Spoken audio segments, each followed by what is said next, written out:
Dear friends, good evening. Thank you for joining us this week to another Gnostic Lab of Practical Application. Tonight, this is, as I was saying earlier, I have been looking forward all week for us to have a conversation about the states of the ego. Because our goal is to give you as much understanding on the different aspects and now states of the ego, its influences, its behavior, its structure, its transactions, so that it becomes intuitive for you, the comprehension of the ego. The more you can comprehend, the more that you can eliminate, the way better you are going to be. The biggest leaps you're going to be making in that level of being. And tonight, we're going to discuss the states of the ego. And these three states are stereopsychic, neopsychic, and archaeopsychic. We anticipate that you're going to get a lot of good understanding on your current condition and your connection to your past lives and your past experiences. So let's start by bringing in some clarifications. We all know that Samael has said that it is in the etymology of the words that we can find the gnosis. So, in that very same light, let's bring clarity to this statement, the states of the ego. Because we tend to limit ourselves into thinking that state may mean a condition. After all, we have heard many times about the states of matter, and we know that it is liquid, gas, or solid. And when we hear that, well, we tend to tunnelize the definition. So let's expand that, and state comes from a Latin word status. That means a station, a position, a place, a way of standing, a posture, an order, an arrangement, a condition. So it means many things. So when we read this, the states of the ego, rather than looking at the conditions of the ego, I would prefer that you read it in terms of the order of the ego or the arrangements of the ego, because there is a sequence of states through which the ego goes, just like water goes from solid to liquid to a vapor phase. So let's look at the order of the ego. Let's look at the order of conditions of the ego, but let's look at the arrangements of the ego. This is what I want you to think. And let's start with this word stereopsychic. We know that the word psyche is associated immediately to the mind. But beyond that, when we speak of psyche, let's think of the consciousness. Let's think of the impact that this has into the consciousness itself. And now if we look at the word stereo. Stereo is a word-forming element that means solid, firm, or three-dimensional. What is stereopsychic telling us? It is telling us that there are aspects that are solid, firm, and three-dimensional that create an impact into that consciousness. But now that consciousness is trapped within the ego. So these are all of the identifying states that are intimately related to exterior perceptions. These are the ones received through the five senses, and they are related to the world of impressions. So anything that comes through your senses is of a stereo nature, because it is something that you perceive with your senses. It comes to you as an impression. So this is stereopsychic. The word neopsychic, well, the word neo is a word-forming element that means new, young, or recent. Something that just recently happened. And now neopsychic are those data processing states. Those are the ones that are happening right now. These are all of those conditions through which the personality, as a very bad secretary, well, it misinterprets the situations through which we are living. Here in this neopsychic state, we see that there is an impression that comes to us. And if the impression does not get transformed, The personality will interject, and it will receive that information filtered by the ego, that we know that the ego will make things very confusing. And then the thing itself will be misinterpreted. So neo, it means that it is just happening right now. And then we have the opposite of that. We have archaeopsychic. And archaeo means ancient, olden, primitive, primeval, from the beginning. So these are all of the regressive states. This is the memory of the ego. And these are found within the 49 levels of the subconsciousness. These are all the memories of our past that are filed, listen, in photographic and phonographic manner. Archaeopsychic states of the ego are all stored within memory. And each one of them is a mental image that is loaded with colors, sensations, perceptions, thoughts, feelings.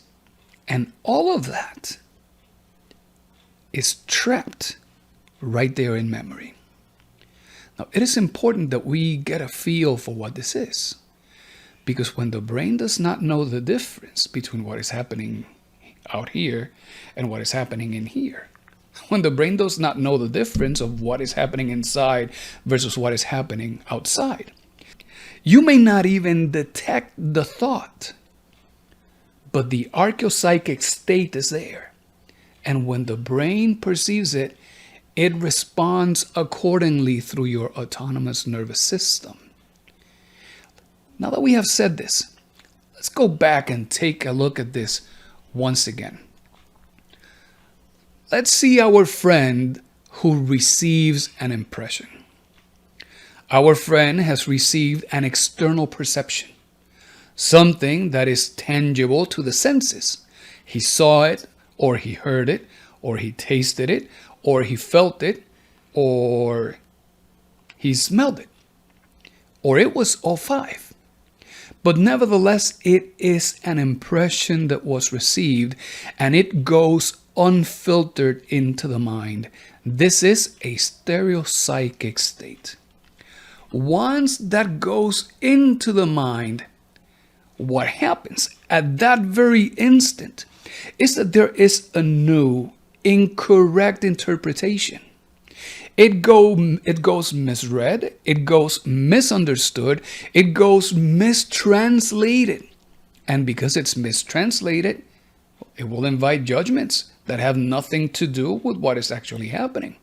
It invites criticism and conclusions that are based on perceptions, on old memories.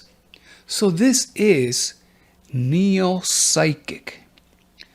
Now, after a while, that neo-psychic state, it gets stored in the memory, and it becomes part of your memory record. Suddenly, you have now a new mental picture that is rich in content, that includes thoughts, emotions, reactions of your vital body, the effects in the physical body, and now this has become archaeopsychic.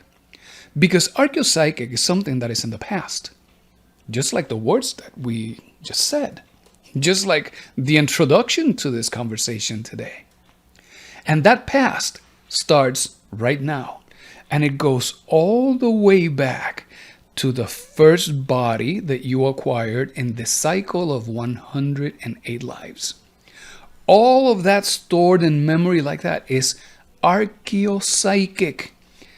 All of these past impressions. So now you can imagine, if we expand this visual level of the subconsciousness of what has happened in this life and what has happened in the rest of our past lives, how is it that when a new event comes in, and the new event has some elements that are similar to many other things that have happened before, immediately in the subconsciousness, all of those reactions come into play, And suddenly, when you start seeing the thing materializing in front of you, all you say is, "Oh my God, no, not this again." Suddenly, your brain, your intellect, with its failed logic, has equated this new event to all of those other previous events that happen to be just similar. And then the mind reacts. And as the mind has reacted, so does the reaction of your autonomous nervous system, of your parasympathetic nervous system, of your grand sympathetic nervous system. So let's look at this again. A new impression comes in and it is not transformed. That is stereopsychic, something that is tangible, solid, three-dimensional. As we receive it, if it does not get filtered, because we don't rise the consciousness to the level of our circumstances, then the personality takes that, misled by the ego, and it reaches an incorrect conclusion. It does an incorrect interpretation of what happened, why it happened, how it happened. The thoughts that emerge are incorrect because they are not associated with the reality. The emotions, well, they are incorrect because they are associated to the incorrect thoughts. There is an incorrect reaction of your autonomous nervous system. And as a consequence, there is an incorrect physical reaction. All of this happening in a new unit of time. Have you ever told someone, or has someone ever told you, that your reaction seems exaggerated to what the real event was? Maybe somebody has said, "Why so dramatic?" Maybe you have said to somebody else, "Why are you being so dramatic?" Well, this is why. Because that neo-psychic condition immediately gets stored in memory and it becomes an archepsychic state of that ego. And then that, combined with all of the other previous events, it starts influencing the manifestation of all future similar events. It starts modifying the physical wiring of your brain. That means that those associations of your neural networks, well, they start becoming denser into these fallacies of the ego that are all of an archepsychic nature. And then, because the autonomous nervous system is reacting, and we know that the parasympathetic system is the one that deals with reactionary conditions, and the grand sympathetic has to deal with relaxation and digestion. Well, when that parasympathetic system reacts, moved by an incorrect signal, well, then it starts discharging hormones, neurotransmitters, and other elements that as they go into the bloodstream, they start affecting your cells. Suddenly you have an overabundance of, let's say, a hormone like cortisol, that is the stress hormone. Well, that stress hormone is in overabundance in the bloodstream. Then the cells are going to start developing more receptors for those particular transmitters. And the physiology starts changing. There is influence that goes completely undetected because the intellect will not see it, but all of these manifestations will happen within the subconscious and the infraconscious mind. And then, even though you may not perceive it with your intellect, suddenly those thoughts manifested. The brain saw them, the autonomous nervous system responded, and now you're feeling the influence in your emotions by virtue of all of those chemistries that are manifesting inside your body. And then, before long, all of this materializes within your body as illness, as, for example, a chronic stress condition. But let's take this a little beyond, because we know that at the moment of death, when the angel of death strikes, there is the materialization of an electropsychic design. And that electropsychic design brings with it all of the conditions that were associated with this life. So if we have archeopsychic elements that are affecting the physical signatures of our cells, that are affecting the neural networks within our brain, that are affecting our own biology, well, evidently, all of that information will be coded in that electropsychic design. And when the next body comes along, that electropsychic design materializes within that body, and then the development of that new physicality starts resembling much of what happened in this life. Wow. To then be complemented by the seasoning of the law of recurrence. The law of recurrence that says that everything that happened before is going to happen again, but together with its consequences, the good ones and the bad ones. So now let's go ahead and expand this even further, because we know that as we continue going from one physicality into the next, that electropsychic design continues to be transferred from one human physical body into the next one. Every time that electropsychic design may become more complex. And it has been said many times that we become children of our children. That at some point in that line of history of each one of us, we are our own ancestors.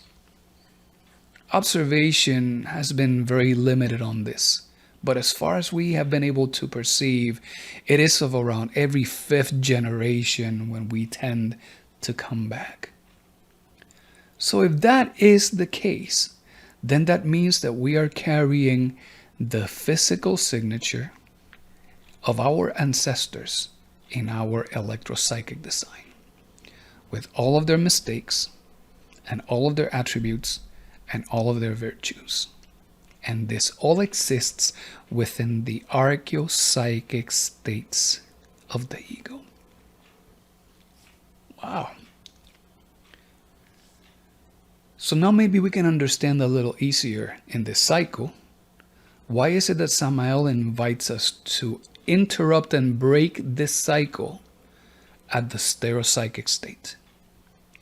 This is why he says, we have to transform the impression at the point of entry. Because now, if there is a visual image that has been captivating us all along, and now our consciousness is a little bit more awakened, well, when that image shows up, we can raise the consciousness to the level of our circumstance. And if that image is an image of a pornographic nature, well, we know that we can synthesize it with its antithesis. If we are identified with how beautiful that character is and their shape and whatever attributes we're watching, well, the synthesis is understanding that that is transitory, that that is not going to last, that eventually all of that will fade away. And because that is temporal in nature, seeing it decrepit, old, wrinkled, bony, dead, skeletal, immediately helps reconcile those two extremes, and that impression has been effectively transformed. If we smell some food that we know that we are unable to control our appetites and we are overfeeding the body, well, then the moment that we smell it, the right way to transform that is to receive that impression with gratitude, with gratefulness, and to look at the effect of that overeating, of that overdoing, of that voracious appetite. And when we can see that, and we understand, well, that overdoing it is creating that damage, and that when we provide what the body needs, we can still enjoy it. Well, then that new moderation helps reconcile that, and we have effectively transformed the impression. Breaking the cycle at the state of the perception at that stereo psychic state of the ego prevents us from an incorrect interpretation of the circumstances and from accumulating a new archeopsychic state. Because there are archeopsychic states of greed, envy, anger, lust, pride, laziness, and gluttony, with all of their many faces.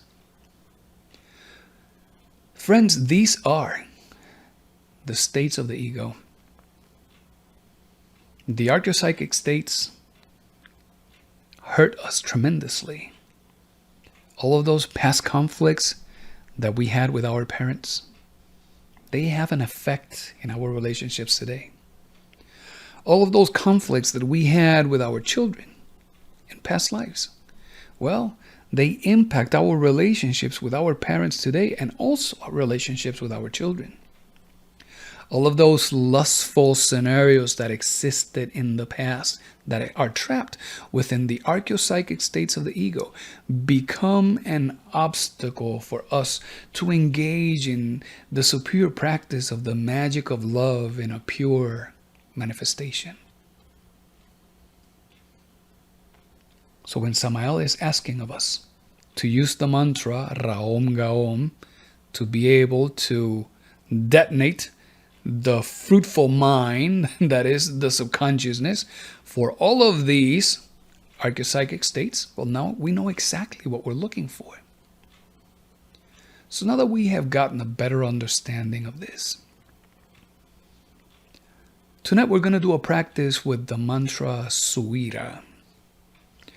And we're going to use the mantra Suira because in his writings, in the book The Perfect Matrimony, Samael speaks about the Shakmol.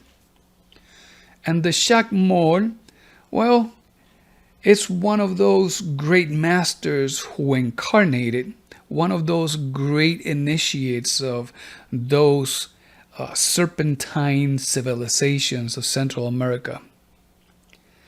And Shak left humanity a great teaching with the mantra Suira and its combinations with the other 5 vowels of nature. When we sing the mantra Suira, the letter S invites the manifestation of the fire of Kundalini. The letter U ignites the fires in the solar plexus. It invites the body to make more use, better use of that solar energy that is trapped by those organs within the solar plexus. And when we transition to the letter I, we are moving of those fires into the head so that the pineal gland and the pituitary gland, that they can receive of these fires and help awaken the faculty of clairvoyance. Now, Samael has been very clear, saying we do not trust any clairvoyant until they have reached a 5th initiation of major mysteries. That is a big deal. That is a true son of man. Some of us may still be far away from that, but we still need the faculty of clairvoyance. As the faculty awakens, we need to be responsible enough and use our discretion. Anything that we see must be kept secret. Anything that we see must be kept within our most intimate internal processes. Because we could be mistaken by what we perceive, and the moment that we share it, we can create problems. We're not going to do that. However, let's bring those fires from the solar plexus, move them into the head so that we can start helping awaken the fire of Kundalini and awaken the faculties of the head. When we sing this mantra, the mantra Suira, it sounds something like this.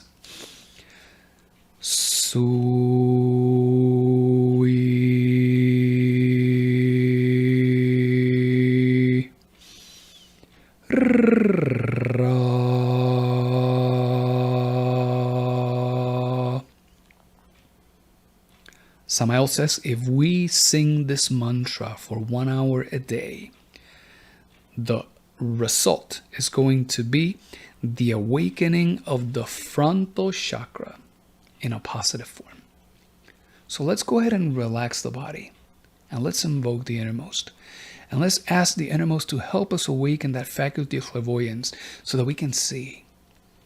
So that as we submerge into our subconsciousness, that we can clearly see the connections, the nested connections that exist of these archeopsychic states of the ego, of any ego that you have been working.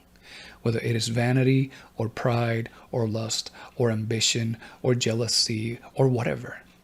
So that when we submerge ourselves in meditation, that we can open ourselves to that which is new and immediately start seeing all of those previous instances in which that ego manifested and created those problems, so that we can go as far and as deep as possible to ask Kundalini, Divine Mother, please take your flaming spear of arrows and take this defect and reduce it to a cosmic dust. The closer we get to that root cause, to that first event, the more Kundalini is going to help us eliminate. So tonight we're going to practice with the mantra Suira. Let's go ahead and let's start by making ourselves comfortable. Please go ahead and set your feet flat on the floor, and let's start by closing our eyes.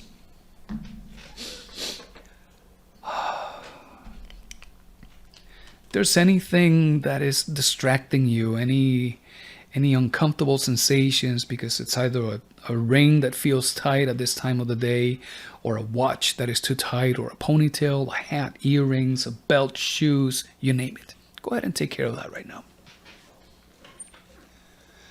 The rest of us, let's go ahead and set our feet flat on the floor. Let's keep our spine vertical, and let's allow the head just to rest comfortably on the shoulders.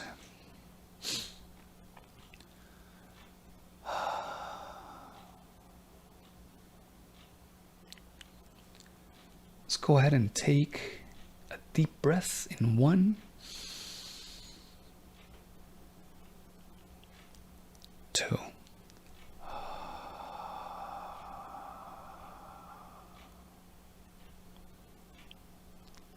1,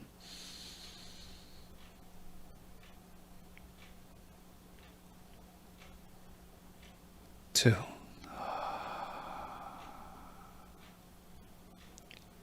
And allow your body just to sink a little deeper onto that chair with every exhalation. 1,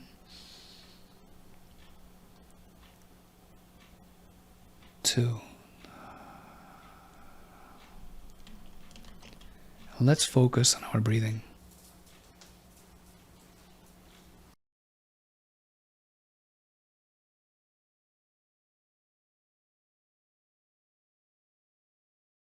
As we focus on our breathing, let's also focus on our emotional state.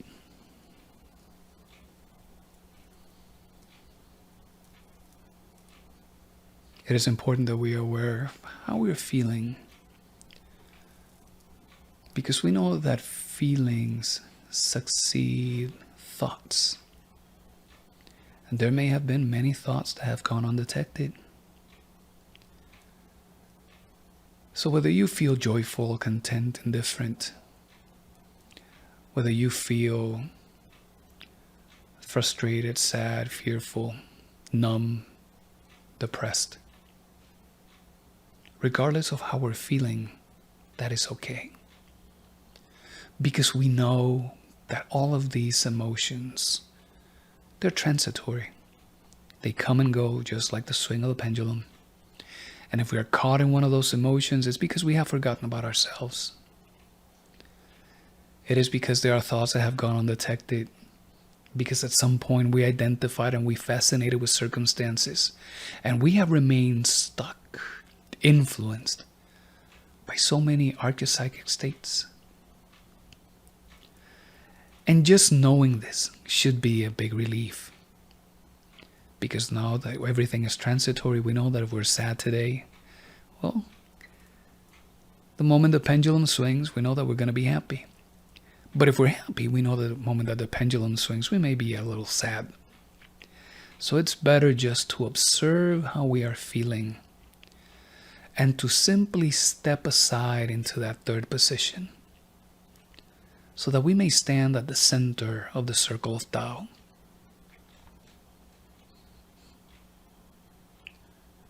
The moment we do that, we can see how we are feeling and we can see the exact opposite.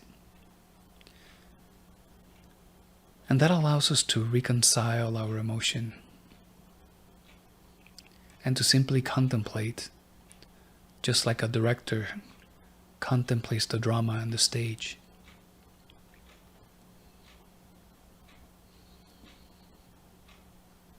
So being at cause over our emotions. Being at cause over the relaxation of our body.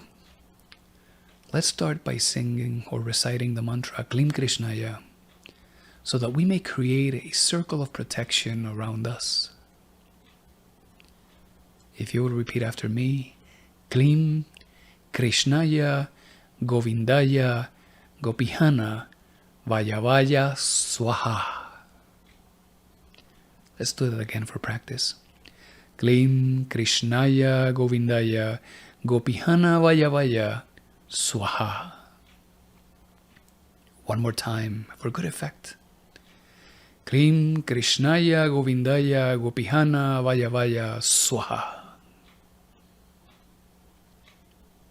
This mantra always materializes a flaming star around us that help keeps any tenebrous entities at bay, but also negative thoughts, negative emotions,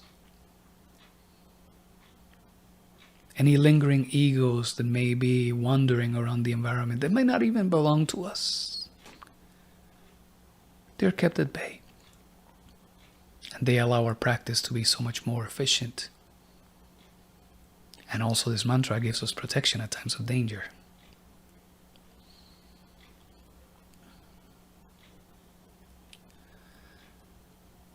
Let's do an invocation to our Divine Father by saying, Divine Father, Father of mine, you who are my true being, you who are my eternal God, we are here humbly at your presence, asking of you and begging of you your contribution.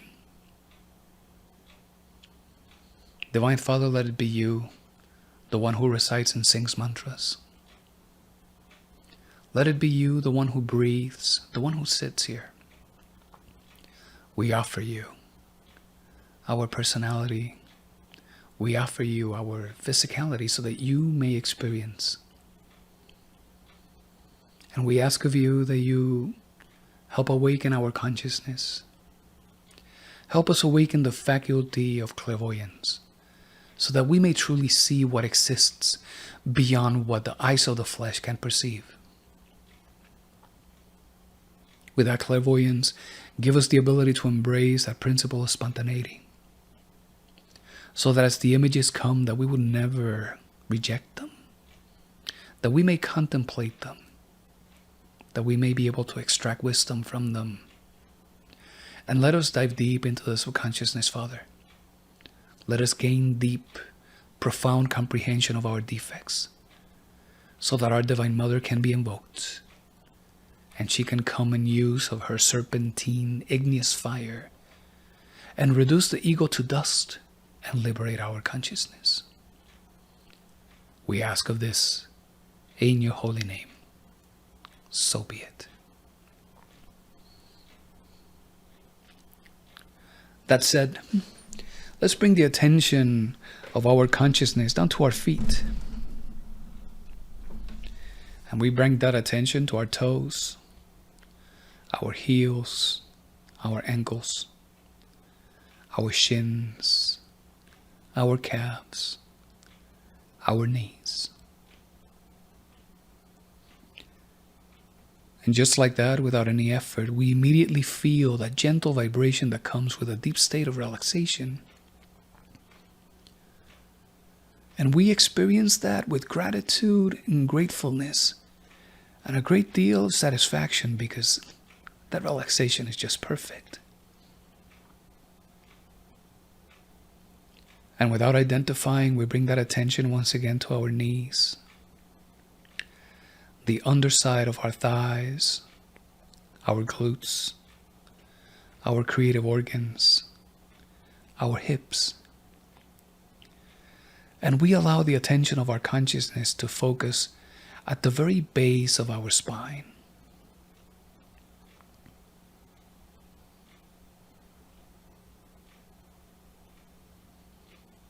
We focus in our breathing. And we know that with every breath, we can allow the attention of our consciousness to rise up one vertebra at a time.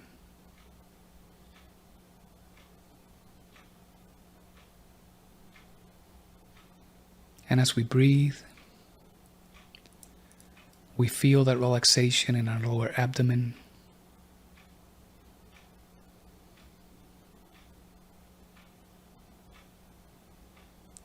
In our intestines.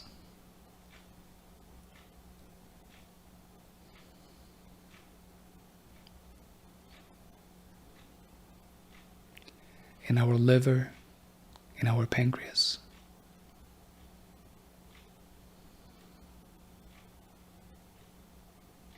In our spleen, in our diaphragm.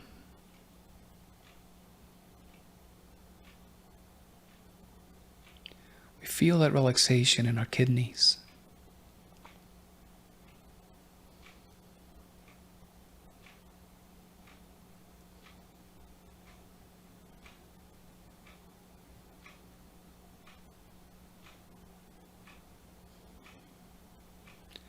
We feel that relaxation in our lungs, in our heart.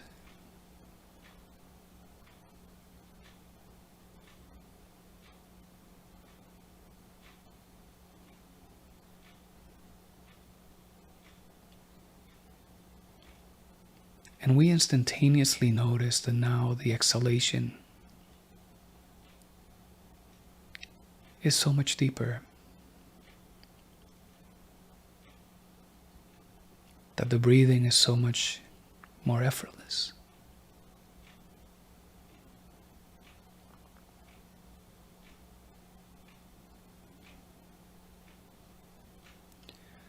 And as we continue to focus on our breathing, the attention of our consciousness continues to move up from between our shoulder blades,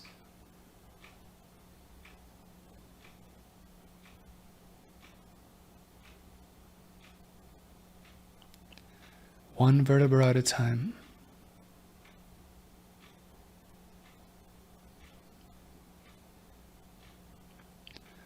until that sensation of relaxation reaches our shoulders.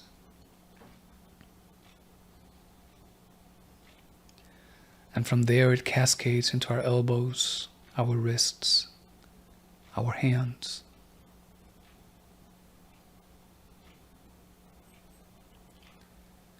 Take a moment and make yourself conscious of the gentle softness that inundates your body.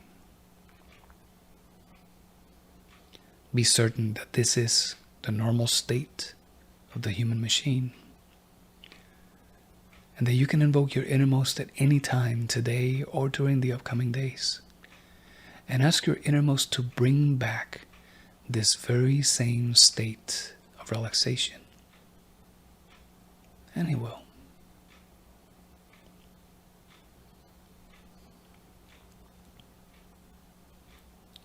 So we focus the attention of our consciousness then, the base of our skull, in that space behind the head and between the ears.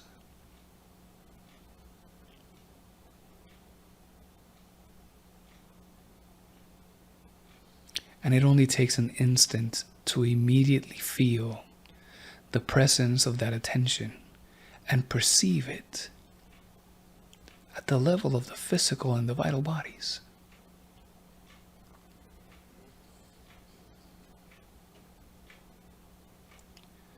With every exhalation, we allow that attention of the consciousness to expand along our scalp. And we relax the muscles of our jaw, our lips, our tongue, our eyes and our eyelids, the muscles of our forehead,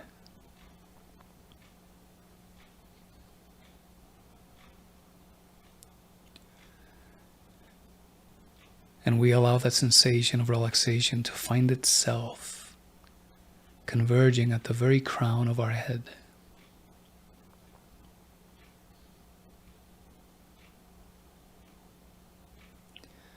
Use your objective imagination and your willpower to see that through your pineal gland there emerges a ray of light that reaches upward into the infinite heavens.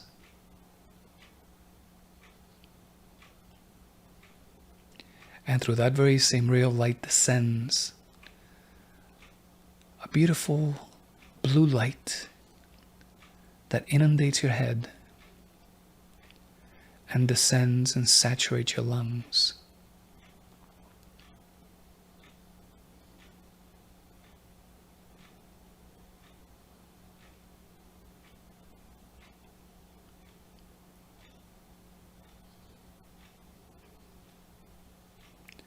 Divine Father, we give you infinite thanks for this new opportunity. We give you infinite thanks for this practice. And we ask of you that you move those solar fires that exist in our solar plexus, and that you help bring them into our head, and that you awaken for us the faculty of clairvoyance. Mantra Suira.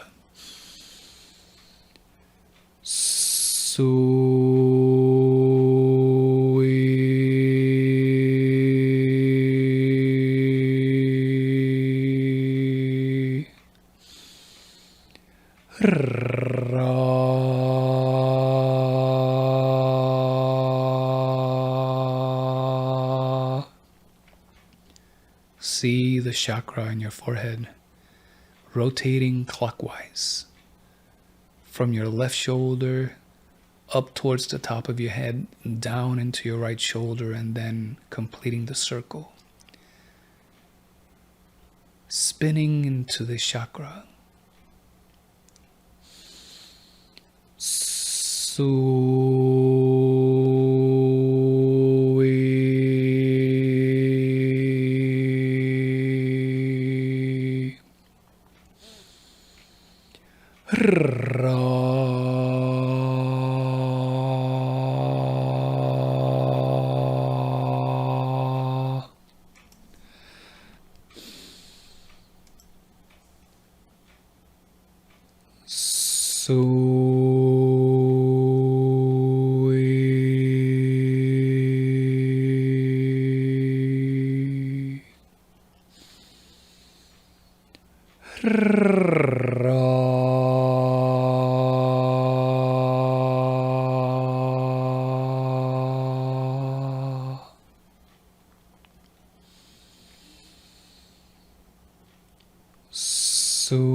Use your objective imagination and your willpower to see that fire rising from your solar plexus and reaching your head.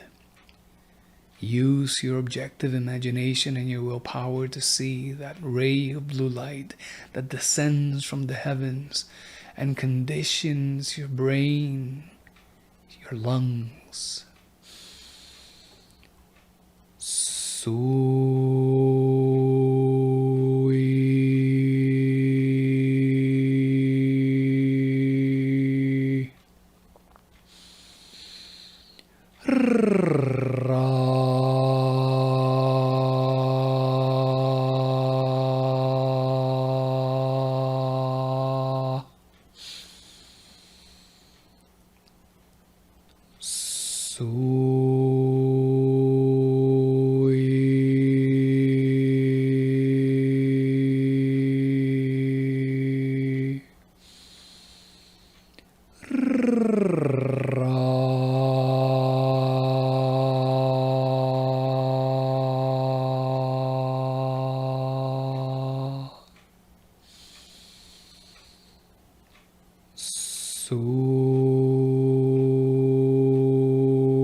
Divine Father, we give you infinite thanks for your contribution.